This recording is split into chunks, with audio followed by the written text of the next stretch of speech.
দর্শক আমন্ত্রণ প্রবাসী বাংলাদেশে, সঙ্গে আছি আমি ছোয়া খন্দকার। সৌদি আরবে জিলহজ মাসের চাঁদ দেখা গেছে। আগামী ২৭ মে দেশটিতে উদযাপিত হবে পবিত্র ঈদুল আজহা। ঈদের আগের দিন অর্থাৎ আগামী ২৬ মে হবে পবিত্র হজের আরাফার দিন। সৌদি কর্তৃপক্ষ চাঁদ দেখার বিষয়টি নিশ্চিত করেছে।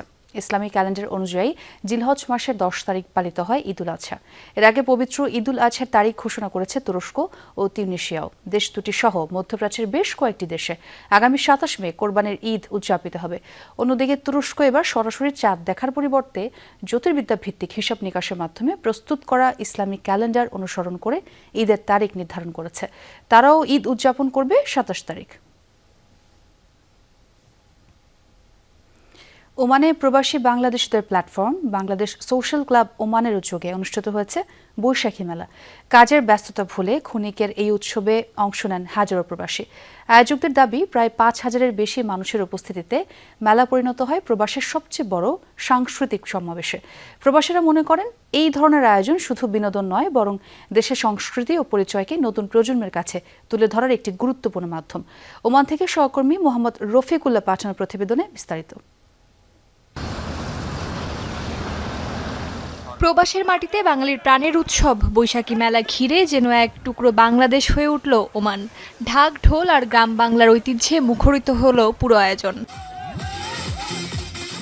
ওমান সরকার অনুমোদিত বাংলাদেশ সোশ্যাল ক্লাব ওমানের উদ্যোগে সুয়াদি ওয়াটার পার্কে অনুষ্ঠিত এই মেলায় অংশ নেয় প্রায় ৫,০০০ প্রবাসী বাংলাদেশি। পরিবার পরিজন নিয়ে উৎসবে মেতে ওঠেন নানা পেশার মানুষ। আমি মেলায় আসছি, আমার আব্বু আম্মুর সাথে অনেক ভালো লাগছে। আমি আমার আব্বু আম্মুর সাথে আসছি, আমি পানিতে নামছি, এটা আমার অনেক ভালো লাগছে। ১৯৯৫ সাল থেকে প্রবাসী সাংস্কৃতিক চর্চার কাজ করে আসছে বাংলাদেশ সোশ্যাল ক্লাব। এবারের আয়োজিত এই মেলায় প্রধান অতিথি ছিলেন ওমানে বাংলাদেশের রাষ্ট্রদূত খন্দকার মিসবাহ উল আজিম। তিনি বলেন, এ ধরনের আয়োজন প্রবাসী বাংলাদেশী সংস্কৃতি ও ভ্রাতৃত্ববোধকে আরও শক্তিশালী করে। ক্লাব চেয়ারম্যান আজিমুল হক বাবুল প্রবাসীদের ঐক্যবদ্ধভাবে কাজ করার আহ্বান জানান। আনন্দময় এই দিনটিকে আয়োজন করার জন্য বাংলাদেশ সোশ্যাল ক্লাবের জন্য নয়, শুধু সারা ওমানের মধ্যেই আমি মনে করি এই অনুষ্ঠানটি অত্যন্ত প্রধান পৃষ্ঠপোষক। মেলায় পান্তা ইলিশ, মেজবান সহ নানা ঐতিহ্যবাহী খাবার ও সাংস্কৃতিক পরিবেশনা প্রবাসীদের মাতিয়ে রাখে। অস্মিতা বিশ্বাস, যমুনা নিউজ। সৌদি আরব পশ্চিমাঞ্চল বিএনপির উদ্যোগে গণসংবর্ধনা দেওয়া হচ্ছে কেন্দ্রীয় বিএনপির আন্তর্জাতিক বিষয়ক সম্পাদক ও মধ্যপ্রাচ্য বিএনপির সাংগঠনিক সমন্বয়ক আহমেদ আলী মুকিবকে। সম্প্রতি হবিগঞ্জ জেলা পরিষদের প্রশাসক হিসেবে দায়িত্ব পেয়েছেন তিনি। জেদ্দায় আয়োজিত এই অনুষ্ঠানে সৌদি আরব পশ্চিমাঞ্চল বিএনপির সিনিয়র যুগ্ম আহ্বায়ক আব্দুল মান্নানের সভাপতিত্বে এবং মীর মনিরুজ্জামানের সঞ্চালনায় স্থানীয় বিভিন্ন প্রদেশের নেতাকর্মীরা অংশ নেয়। এ সময় আহমেদ আলী মুকিব সৌদি আরবের স্থানীয় আইন মেনে চলা এবং বৈধ পথে দেশের রেমিটেন্স পাঠাতে প্রবাসীদের প্রতি আহ্বান জানান। অনুষ্ঠান শেষে সৌদি আরব পশ্চিমাঞ্চল বিএনপি ও অঙ্গ সহযোগী সংগঠনের পক্ষ থেকে তাকে সম্মাননা ক্রেস্ট ও ফুলেল শুভেচ্ছা জানানো হয়। পবিত্র ঈদুল আজহা সামনে রেখে কুয়েতে অনুষ্ঠিত হয়েছে ব্রাহ্মণবাড়িয়ার প্রবাসীদের মিলন মেলা ও ডিনার পার্টি। শুক্রবার বাংলাদেশ বিজনেস কাউন্সিল কুয়েতের সভাপতি লুৎফুর রহমান মোকাই আলী এবং তার সহধর্মিণী সাবেক উপজেলা চেয়ারম্যান নাসিমা মোকাই আলীর উদ্যোগে এই অনুষ্ঠানের আয়োজন করা হয়। কুয়েতের বিভিন্ন অঞ্চল থেকে পরিবার পরিজন নিয়ে অনুষ্ঠানে যোগ দেন শতাধিক প্রবাসী বাংলাদেশি। আন্তরিক আপ্যায়ন আর আনন্দঘন পরিবেশে এক ছাদের নিচে মিলিত হন স্বজন থেকে দূরে থাকা প্রবাসীরা। এবারের আয়োজনে বিশেষভাবে অংশ নেন ব্রাহ্মণবাড়িয়ার বিজয়নগর উপজেলার প্রবাসী পরিবারগুলো। আয়োজকরা বলেন, প্রবাসে থেকেও দেশের সংস্কৃতি ও পারস্পরিক বন্ধন অটুট রাখতেই এমন আয়োজনের উদ্যোগ নেওয়া হয়েছে। ফুটবল উন্মাদনার দেশ হিসেবে পরিচিত বাংলাদেশ, কিন্তু বিশ্বকাপ ফুটবল শুরুর আর মাত্র 23 দিন থাকলেও টিভিতে সরাসরি সম্প্রচার নিয়ে অনিশ্চয়তা এখনও কাটেনি। তবে তথ্য সম্প্রচার মন্ত্রী জানিয়েছেন, বিটিভিতে বিশ্বকাপ ফুটবল সম্প্রচারে ফিফার সাথে আলোচনা চলছে বাফুফের। অর্থনৈতিক সংকটের কারণে এক্ষেত্রে আর্থিক সাশ্রয়কে গুরুত্ব দিচ্ছে সরকার। গত বিশ্বকাপের সম্প্রচার নিয়ে দুর্নীতির তদন্ত চলছে বলেও জানিয়েছেন মন্ত্রী। বিশ্বকাপ ফুটবলকে বলা হয় গ্রেটেস্ট শো অন আর্থ। দুনিয়ার সেরা সেই উৎসবে মাতে সবাই, বাংলাদেশেও, যেখানে বিশ্বকাপ উন্মাদনাটা একটু বেশি। 2026 সালের বিশ্বকাপের পর্দা উঠবে 11 জুন মেক্সিকো সিটিতে স্বাগতিক মেক্সিকো ও দক্ষিণ আফ্রিকার ম্যাচ দিয়ে। কিন্তু এখনও সম্প্রচার সত্য না কেনায় বিটিভিতে সরাসরি ফুটবল দেখা নিয়ে এবার অনিশ্চয়তায় দর্শকরা। এশিয়ায় সম্প্রচার সত্য পেয়েছে সিঙ্গাপুরের যে প্রতিষ্ঠান, তাদের সাথে এখনও বিটিভি বা বেসরকারি কোনো টিভির চুক্তি হয়নি। তবে এতে দেশে বিশ্বকাপ সম্প্রচারে কোনো সমস্যা হবে না বলে জানিয়েছেন তথ্য ও সম্প্রচার মন্ত্রী। এ নিয়ে বাংলাদেশ ফুটবল ফেডারেশনকে দায়িত্ব দেওয়ার পাশাপাশি বেসরকারি টেলিভিশন চ্যানেল মালিকদের সাথে আলোচনাও চলছে মন্ত্রণালয়ের। আমরা বিশ্বকাপের সিদ্ধান্ত নেওয়ার জন্য চেষ্টা করছি ফিফার সঙ্গে, এবং সে কারণে বাংলাদেশের ফুটবল ফেডারেশনকে দায়িত্ব দেওয়া হয়েছে সংশ্লিষ্ট সকল অংশীদারদের সঙ্গে কথা বলে কৃচ্ছ্রতা সাধনের নীতিমালার অধীনে ফুটবল বিশ্বকাপ ফুটবলকে দেখানো যায় কিভাবে। আমরা তো আশাবাদী, আর ফিফা তো নিশ্চয়ই বুঝতে পারবেন। 2022 সালের বিশ্বকাপের আগেও সম্প্রচার নিয়ে সমস্যা হয়েছিল। শেষ মুহূর্তে 98 কোটি টাকায় সম্প্রচার সত্য কিনেছিল বিটিভি। একটি বেসরকারি টেলিভিশনও দেখিয়েছিল বিশ্বকাপের ম্যাচ। এবার সেই খরচ করসহ 200 কোটি টাকার কাছাকাছি হতে পারে। এরই মধ্যে সম্প্রচার সত্য পাওয়া সিঙ্গাপুরের প্রতিষ্ঠান স্প্রিংবক পিটি লিমিটেড 151 কোটি টাকা দাবি করেছে। এক্ষেত্রে সাশ্রয়ের নীতির কথা জানিয়ে তথ্যমন্ত্রী বলেছেন, আগের সম্প্রচার সত্য কেনার ক্ষেত্রে দুর্নীতি হয়েছে। গতবারে যেহেতু একটা দুর্নীতি হয়েছে এবং যে দুর্নীতিটা তদন্তের মধ্যে চলছে, ফলে এবারে এই ভঙ্গুর অর্থনীতির উপরে দাঁড়িয়ে আমরা কোনো ধরনের কোনো আর্থিক কেলেঙ্কারির মধ্যে নতুন করে যাতে কোনো মহল জড়িয়ে পড়তে না পারে সে বিষয়ে সজাগ আছি। সরাসরি বিশ্বকাপ ফুটবল দেখানো নিয়ে ফিফার আলোচনা চললেও বিকল্প প্ল্যাটফর্মের উপর জোর দিয়েছেন তথ্য ও সম্প্রচার মন্ত্রী। প্রশ্ন হচ্ছে বিটিভি মাধ্যমে এটা দেখতে পাবে কি পাবে না, এবং বিটিভি বাংলাদেশ সরকার এবং আমাদের মন্ত্রণালয় আমরা সেই চেষ্টাটা করছি। বাট আমরা না পারলেও যে খেলা দেখা বন্ধ হয়ে যাবে তা না। এখনকার যুগে প্ল্যাটফর্ম হিসাবে এত বিকল্প আছে যে শেষ পর্যন্ত খেলা দেখা থেকে মানুষ বঞ্চিত হবেন না। মন্ত্রী বলেন, আধুনিক গণমাধ্যমের যুগে কোনো কিছুর সম্প্রচারই আটকে রাখা যায় না। গণমাধ্যম জগতে কোনো কিছুই আটকে রাখা যায় না। আলমগীর স্বপন, যমুনা নিউজ, ঢাকা। দালালদের খপ্পরে রাশিয়া গিয়ে নিখোঁজ লক্ষ্মীপুরের 3 যুবক। চাকরির প্রলোভনে রাশিয়া নিয়ে তাদের পাঠানো হয় যুদ্ধে। কিছুদিন পরেই যোগাযোগ বিচ্ছিন্ন হয় পরিবারের সাথে। তারা বেঁচে আছেন কিনা সে তথ্যও অজানা। আহত হয়ে বেঁচে ফেরা কয়েকজন জানালেন দুর্বিষহ কষ্টের কথা। এদিকে দালালের দাবি যুদ্ধে পাঠানোর বিষয়ে তারা জড়িত নয়। অভিযোগ পেলে আইনগত ব্যবস্থা নেওয়া হবে বলে দাবি প্রশাসনের। উন্নত জীবনের আশায় রাশিয়া গিয়ে নিখোঁজ শফিক, আর সন্তানের খোঁজ না পেয়ে চোখের জলে বুক ভাসাচ্ছেন মা। প্রতীক্ষা একটি ফোন কলের, কেমন আছে আদরের সন্তান। দালালদের খপ্পরে 2024-এর ডিসেম্বরে রাশিয়া গিয়েছিলেন শফিক সহ লক্ষ্মীপুরের 6 যুবক। কথা ছিল কারখানার কাজ, মালি কিংবা বাবুর্চির চাকরি দেয়া হবে। ভালো বেতনের প্রলোভন দেখানো হয় তাদের। পরিবারের দাবি, রাশিয়া নেয়ার জন্য জনপ্রতি 12 লাখ টাকা করে দিতে হয়েছে দালালদের। কিন্তু যাওয়ার 2 মাস পর থেকেই নিখোঁজ আজগর, শফিক ও ইমরান। আজ 1.5 বছর হয়েছে, আর ছেলে গেছে, এখানে ফোনও নাই, কিছু নেই, খোঁজ খবরও নাই। আমরা কইছি যে জানি নিছে ছেলের আনিল মানে দানা দেন তোকে মানে দানা কইতেন দিতাম, কিনে দিতাম।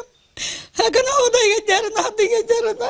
বাংলাদেশ থেকে ওনারা বিজনেস ভিসা নিছে, নেওয়ার পর ওখানে যে দালালি বিক্রি করে দিছে রাশিয়ান সরকারের কাছে। পরে আমরা জানতে পারি ওনাকে যুদ্ধের ভিসা দিছে। ওখানে যাওয়ার পর আমার লোক কিছুদিন যোগাযোগ ছিল। যোগাযোগের ভিতরে ওনাদের 12 দিন ট্রেনিং দেওয়াইছে। দেওয়ার পরে এখন ওখান থেকে আজকে প্রায় 1.5 বছর নিখোঁজ। স্বজনরা জানায়, যাওয়ার পরই তাদের পাঠানো হয় রাশিয়া ইউক্রেন যুদ্ধে। এরপর প্রথম কিছুদিন যোগাযোগ ছিল পরিবারের সাথে। হঠাৎই ফোনে পাওয়া যাচ্ছে না তাদের। সংঘাতপূর্ণ এলাকায় পাঠানোর পর থেকেই নিখোঁজ তারা। শরীফের ভাই সাজ্জাদ মারা গেছে, শফিকের তো কোনো খোঁজ খবর নাই, কি মারা গেছে না আছে তা আমরা জানতে পারি নাই। আমি তাদের এজেন্সি তো তালা মারা, এজেন্সির এখনো কোনো তালা খোলে নাই। তারপর আমি প্রবাসী কল্যাণে গেছি, পররাষ্ট্র মন্ত্রণালয়ে গেছি, তারা কোনো জবাব দেয়নি আমাদেরকে। আমরা টাকা পয়সা লাগতো না, আমার লোকজন সন্ধান দেন, খবর দেন, জীবিত নামিত, এটা সন্ধান দেয় না। যুদ্ধে গিয়ে আহত হয়ে এবছরের ফেব্রুয়ারিতে দেশে ফিরে এসেছেন বাকি 3 যুবক। এর মধ্যে গুলিবিদ্ধ হয়েছিলেন মাসুদ। গুরুতর আহত হয়েছিলেন জাহাঙ্গীর ও মোহন। তারা জানান, রুশ ভাষায় লেখা চুক্তিনামায় সেদেশের সেনাবাহিনীর কাছে বিক্রি করে দেওয়া হয়েছিল তাদের। বাংলাদেশে 4 জন ছিলাম, আর আপনার কমান্ডার 1 জন ছিলাম, আর রুগী তো আছে, রুগী তো হতায় আমরা সিটের মধ্যে হতায় নিয়ে যাইতেছি। তো হে আমাদের যেন ড্রোন আক্রমণ শুরু করছে না, ও কমান্ডার আমাদেরকে মানে কমান্ডার হলাই গেছে আঙ্গুরে রাখি। এখন আমরা তো একা, আমরা রোড চিনি না, ঘাট চিনি না। আমার জামাই এবং আমার ছেলে এদের দুজনের দায়িত্বে আমি ছিলাম। তো এদের টাকাগুলো আমি ম্যানেজ করি, মানুষের থেকে ধার খরচ করে নিয়ে এদেরকে দিয়েছি। এখন আমরা তো যা হোক কোনো ফয়দাতার লাভদার পাইনি, আমরা যান বাঁচাই আসতে আমাদের অনেক লোকসান আমরা আরো দিয়ে আসি এখানে। আর এদের লগে যে লোকগুলো গেছে আমাদের পার্শ্ববর্তী 3-4 জন মারা গেছে, আউটে কি আছে না আছে এগুলো আমাদের জানা নাই। এদিকে অভিযুক্ত দালালের দাবি যুদ্ধে পাঠানোর বিষয়ে জানতেন না তিনি। এরা সেনাবাহিনীর চাকরি করবো, সেনাবাহিনীর কাজ এটা আমরা এখান থেকে বলেই নিচ্ছি। এরাও জানে শুনে গেছে যে সেনাবাহিনীর কাজ। এখন সেনাবাহিনী ওইখানে নিয়ে তাদের কি মাঠে রাখছে না ঘরে রাখছে না কই রাখছে এটা তো আমরা জানি না। দাদা কোন এজেন্সির মাধ্যমে নিয়েছেন আপনি? এটা ঢাকা গ্লোবাল এজেন্সি, গ্লোবাল। তবে রাশিয়ায় মানব পাচারের বিষয়ে নিষ্ক্রিয় স্থানীয় পুলিশ। অভিযোগ পেলে বিষয়টি তদন্ত করে আইনগত ব্যবস্থা নেওয়ার আশ্বাস দিয়েছে তারা। কেউ হত্যা না এসে কোনো নিখোঁজ ডায়েরি বা কোনো ধরনের এই ধরনের চাকরি দেওয়ার নাম করে প্রতারণার ব্যাপারে কোনো ধরনের অভিযোগ করেনি। তারা যদি আসে, আমরা থানা যদি অভিযোগ করে, আমরা অবশ্যই তদন্ত করে ঘটনার সত্যতা সাপেক্ষে আমরা অবশ্যই আইনগত ব্যবস্থা নেব। এই অবস্থায় প্রতারণা ঠেকাতে সরকারকে নজরদারি বাড়ানোর আহ্বান জানিয়েছে স্থানীয় সুশীল সমাজের প্রতিনিধিরা। পাশাপাশি মানব পাচারে জড়িত দালালদের বিরুদ্ধে জনসচেতনতা তৈরির তাগিদ দিয়েছেন তারা। সরকার এবং সংশ্লিষ্ট দপ্তর উচিত এই বিষয়গুলিকে তদারকির মধ্যে নিয়ে আসে এবং প্রয়োজনীয় ব্যবস্থা গ্রহণ করে এই কাজে যেন নিরুৎসাহিত হয় এই জন্য ব্যবস্থা গ্রহণ করা। দালালের খপ্পরে পড়ে আর যেন কোনো বাংলাদেশিকে অনিশ্চিত পথে পাড়ি জমাতে না হয় সেই দাবি জানিয়েছে স্বজনরা। সাবরিনা লিজা, যমুনা নিউজ। চাকরির ভিসা বিদেশ যেতে বাধ্যতামূলক পিএমইটি কার্ড। আর এই কার্ড পেতেই চরম দুর্ভোগে পড়েছেন লাওসগামী কর্মীরা। সকালে রাজধানীর কাকরাইল জনশক্তি কর্মসংস্থান ও প্রশিক্ষণ ব্যুরো বিএমইটি অফিসের সামনে অবস্থান নিয়ে ভুক্তভোগীরা জানান, ভিসা সম্পন্ন হলেও কার্ড না পাওয়ায় বিদেশ যেতে পারছেন না তারা। অনেকের ভিসার মেয়াদও শেষ হওয়ার পথে। ভুক্তভোগীদের অভিযোগ, ধার দেনা করে ভিসার জন্য টাকা দিলেও বিএমইটি কার্ড জটিলতায় অনিশ্চয়তায় পড়েছে তাদের বিদেশ যাত্রা। দ্রুতই কার্ড ইস্যু করতে সংশ্লিষ্ট কর্তৃপক্ষের হস্তক্ষেপ দাবি করেছেন তারা। আমি লাহোর যাওয়ার জন্য আমি টাকা দিচ্ছি 4,20,000 টাকা। একবার ভিসা এক্সপায়ার হয়েছে, আবার ভিসা রিনিউয়াল করছে, এখন আবার এক্সপায়ার হওয়ার পথে মেন পাওয়ার জন্য বেঁধে যেতে পারতেছি। এই দেশের নাগরিক হয়ে কর্ম করে খাবো, সেই কর্ম করে খাওয়ার জন্য যদি আমি ম্যান পাওয়ার না পাই, পারমিশন না পাই, তো দেশে আমাদের কি এমন একটা মূল্য আছে? এজেন্সিওয়ালা বলতেছে বিএনইটি হইতেছে না, বিএনইটির কারণে ক্লিয়ারেন্স পাইতেছে না, বিধায় আমার ফ্ল্যাট দিতেছে না। আমার বিষয়টা এখন ম্যাচ শেষ হয়ে যাইতেছে। পিএসএল থেকে ঢাকা হয়ে সিলেট, পাকিস্তানি ব্যাটারদের সামনে বড় আতঙ্ক যেন নাহিদ রানা। প্রথম টেস্টে বাজিমাতের পর সিলেট টেস্টের প্রথম ইনিংসে শিকার করেছেন 3 উইকেট। ইনজুরি কাটিয়ে ফিরে ছন্দে থাকা বাবর আজমকেও বানিয়েছেন নিজের শিকার। মাত্র 39 বলের মোকাবেলায় টেস্টে তৃতীয়বারের মতো বাবরকে ফেরান রানা।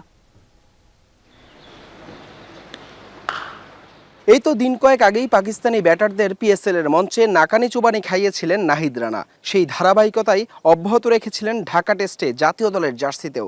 গতির ঝড় আর বিধ্বংসী বাউন্সারে একের পর এক উইকেট শিকারে নাকাল করেছেন পাকিস্তানি ব্যাটারদের। নাহিদ রানা নামক সেই ভয়ঙ্কর অস্ত্রের উত্তর খুঁজতে দ্বিতীয় টেস্টের একাদশে পাকিস্তানের সবচেয়ে অভিজ্ঞ তারকা বাবর আজম। কেমন হবে এই দুয়ের মাঠের লড়াই, সেটাই ছিল দেখার অপেক্ষা। তবে সেই লড়াইয়ে জয়টা যে হয়েছে নাহিদ রানার। আগের টেস্টের মতোই তাসকিন জাদুতে প্রতিপক্ষের ভাঙন শুরু। বিপর্যয়ের মুখে যখন সেঞ্চুরির পথে বাবর আজম, তখনই লাক্কাতুরার বুকে নাহিদ রানার আঘাতে ক্যাচ দিয়ে ফেরেন বাবর। 2024 সালে রাওয়ালপিন্ডিতে দ্বিতীয় ইনিংসে 4 উইকেট নিয়ে বাংলাদেশকে জয়ের ভিত গড়ে দিয়েছিলেন রানা। সেখানেও ধরাশায়ী করেছিলেন বাবর আজমকে। সব মিলে সাদা পোশাকে মাত্র 39 বল খরচায় বাবরকে 3 বার নিজের শিকার বানিয়েছে এই গতি তারকা। বাবরের পর রিজওয়ান ও শেষ উইকেটে খুররাম শেহজাদকে ফিরিয়ে নামের পাশে এই ইনিংসে যোগ করেন 3 উইকেট। তাসকিনের সাথে নাহিদ রানার ধারাবাহিকতায় সিলেট টেস্টও এখন জয়ের রঙিন স্বপ্ন টাইগারদের। রাওয়ালপিন্ডি থেকে ঢাকা হয়ে সিলেট, নাহিদ রানার গতির ঝড়ে বাংলাদেশের পেস ব্যাটারির চার্জটা যেন ক্রমেই বাড়ছে। টানা 3 টেস্ট জয়ের পর ঘরের মাঠে প্রথমবার টেস্ট সিরিজ জয়ের হাতছানি টাইগারদের সামনে। ঢাকার মতো কি সিলেট টেস্টেও জয়ের গল্পটা লিখতে পারবেন নাহিদ রানা? হাসান আল মারুফ, যমুনা স্পোর্টস, সিলেট আন্তর্জাতিক ক্রিকেট স্টেডিয়াম, সিলেট। দর্শক, এই ছিল প্রবাসে বাংলাদেশ। এতক্ষণ যারা সঙ্গে ছিলেন সবাইকে ধন্যবাদ।